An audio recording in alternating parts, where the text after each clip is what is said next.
حضرت ابو بصیر رضی اللہ تعالیٰ عنہ نبی پاک صلی اللہ علیہ وسلم نے طے کر لیا کفار کے ساتھ.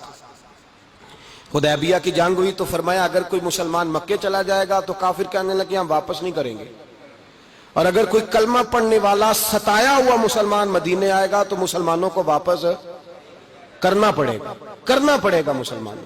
مسلمان اپنا بندہ نہیں رکھ سکتے، اور مسلمانوں کا کوئی شخص غلطی سے بھی مکے چلا گیا تو مکے والے واپس نہیں کریں گے.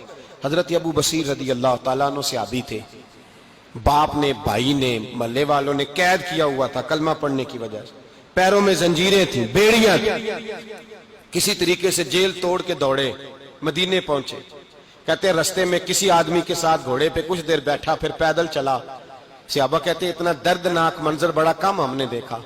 ابو بصیر جس گلی سے گزرتے وہاں خون پھیل جاتا، ان کی ٹانگیں خون سے کٹتی، وہ زنجیریں بندھی ہوئی. در رسول پہ حضور میں بھاگ کے آیا ہوں.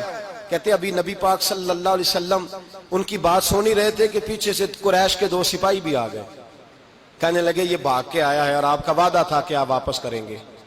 چشم زدن میں ذرا سوچنا، چشم زدن میں تھوڑی دیر کے لیے غور کرنا کہ ہمیں ہمارا استاد ہمارا پیر دھتکار دے کہ جا دوڑ جا، تو کہتے ہیں بسم اللہ جناب یہ جا رہے ہیں.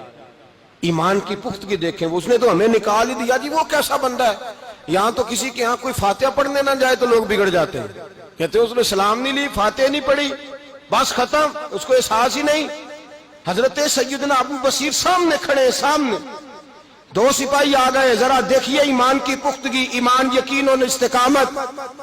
امام بہقی نے دلائل کے اندر لکھا ہے، فرماتے ہیں نبی کریم صلی اللہ علیہ وسلم نے ان کی طرف دیکھا تو حضور کی مقدس آنکھیں آنسوؤں سے بھر گئیں. حضور نے فرمایا ابو بصیر تیری تکلیف مجھے نظر آ رہی ہے پر میں نے وعدہ کیا ہوا ہے، میں نے وعدہ. بھائی یہاں ڈٹ کے رہنا بڑا مشکل ہے، یہاں قائم رہنا بڑا کٹھن مرحلہ ہے. یہاں آزمائش کے موقع پر دین پر انہوں نے تو رکھا ہی نہیں. لوگ تانے دیتے ہیں، باتیں کرتے ہیں، رکھا ہی نہیں، تو پھر ان کا بنتا ہے. حضور نے فرمایا تجھے جانا پڑے گا. صحابہ کہتے ہیں پورے مدینے میں ایسے تھا جیسے سوگ کا سما ہو. جب وہ 2 سپاہی حضرت ابو بصیر کو پکڑ کے لے جا رہے تھے تو وہ پلٹ پلٹ کے پیچھے دیکھتے تھے، پلٹ پلٹ، پیروں میں خون ہے، آنکھیں آنسوؤں سے بھری ہوئی. فرماتے ہیں جب وہ پلٹ رہے تھے تو مدینے کی گلیاں بھی رو رہی تھی. میرے نبی پاک جب وہ آنکھوں سے اوجھل ہو گئے تو حضور بیٹھ گئے زمین پہ. نبی پاک نے رونا شروع کر دیا. فرمایا اللہ تو نے اس شخص کی مدد فرمانی ہے، اس پر کرم کرنا ہے، اللہ اس کا خیال فرمانا. اس کے لیے دعا کی، حضور روئے. حضرت ابو بصیر باہر نکلے تو وہ جو کافر تھے نا وہ کہنے لگے تو بڑا بنتا تھا ان کا، انہوں نے تجھے رکھا نہیں، تجھے رکھا بھی نہیں. تو حضرت ابو بصیر نے تھپڑ مارا منہ پہ. کہنے لگے میں وہ نہیں جو تھوڑی سی بات سے بدل جاؤں. ایمان، یقین اور استقامت کی دولت ملی ہوئی ہے. آپ فرمانے لگے میرا تو ایمان اور پختہ ہو گیا ہے کہ میرا نبی اپنے وعدوں کا بڑا پابند ہے، میرا رسول اپنے وعدوں کا بڑا پابند ہے. حضرت ابو بصیر کہتے ہیں مدینے کی سرحد گزر گئی تو میں نے کھینچی تلوار ان میں سے ایک سپاہی، اب آؤ میرے مقابلے میں جس نے آنا ہے. ایک کو مارا، دوسرا بھاگ گیا. فرماتے اب میں مکے جا نہیں سکتا تھا، جاؤں گا تو وہ زیادہ ماریں گے. مدینے حضور نے قبول نہ فرمایا.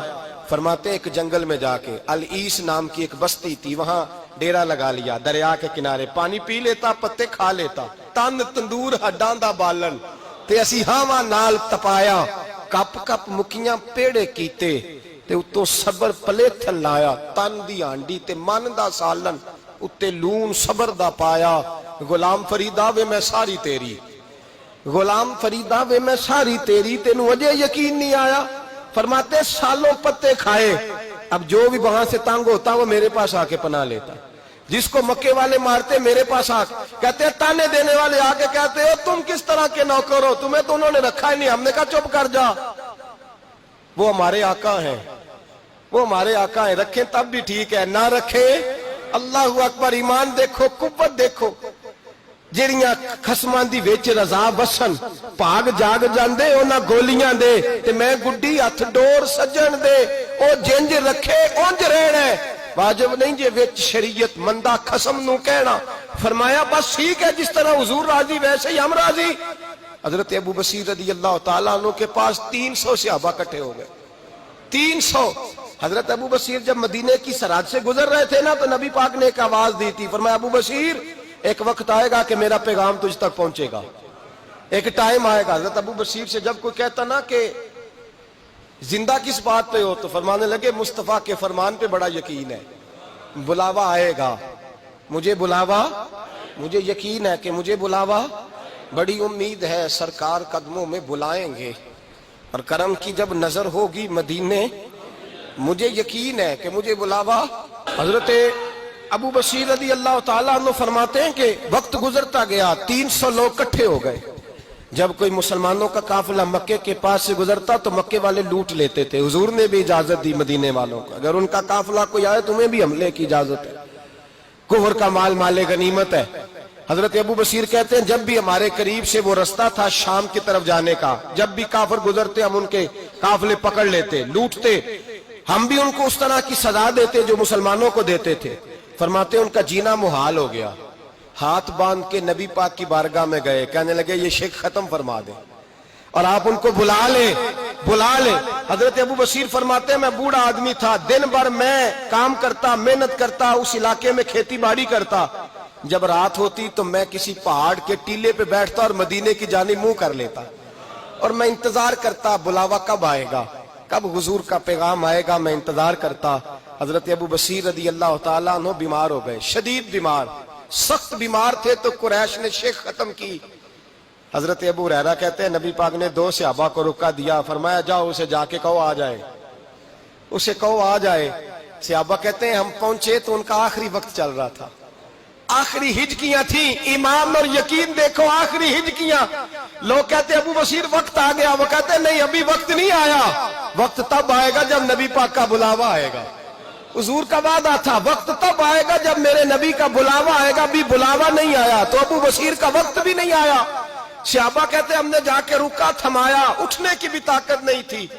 جب حضور کا رکا لیا نا تو دونوں یوں مٹھیاں بند کر لی، گویا جھوم جھوم کے نعرے لگانے لگے آؤ دیکھو میرے نبی کے وعدے کتنے سچے ہیں، آؤ دیکھو حضور کے وعدے، چومتے حضور کا نامہ، سر پہ رکھتے، سینے سے لگاتے، اور کہتے ہیں پھر بلند آواز سے کلمہ پڑھنے لگے، کہنے لگے حضور میں حاضر ہوا، یا رسول اللہ میں آیا، کہتے بلند آواز سے کلمہ پڑھا اور ان کی روح پرواز کر گئی، ان کی روح پرواز کر گئی۔ نبی رحمت صلی اللہ علیہ وسلم کے غلاموں کا یقین، اعتماد اتنے اعلیٰ درجے کا، کمزور مسلمان، دائیں بائیں دیکھتا مسلمان، کفر کے وعدوں پر اعتبار کرتا، یہودی عیسائی اور سکھ کے وعدوں پر اعتبار کرتا، دنیا دار ٹھگ اور چور کے وعدوں پر اعتبار کرتا، یہ رب کریم کے وعدے پر اعتبار نہیں کرتا، یہ اللہ رسول کے ساتھ اپنی توجہ کو مبذول نہیں کرتا۔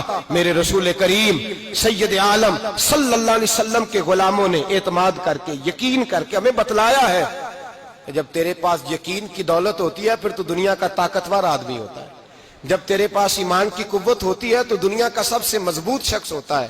اپنے آپ کو مضبوط کریں، اپنے اندر ایمان کی توانائی پیدا کریں، یہ جھوٹے وعدوں پر، جھوٹی تسلیوں پہ اپنے آپ کو زندہ نہ رکھیں، نہ دیکھیں دائیں بائیں کیا ہو رہا ہے، توجہ سیدھی اللہ رسول کی جانب رکھیں، مضبوط ایمان پیدا کریں، تگڑا دانائی والا۔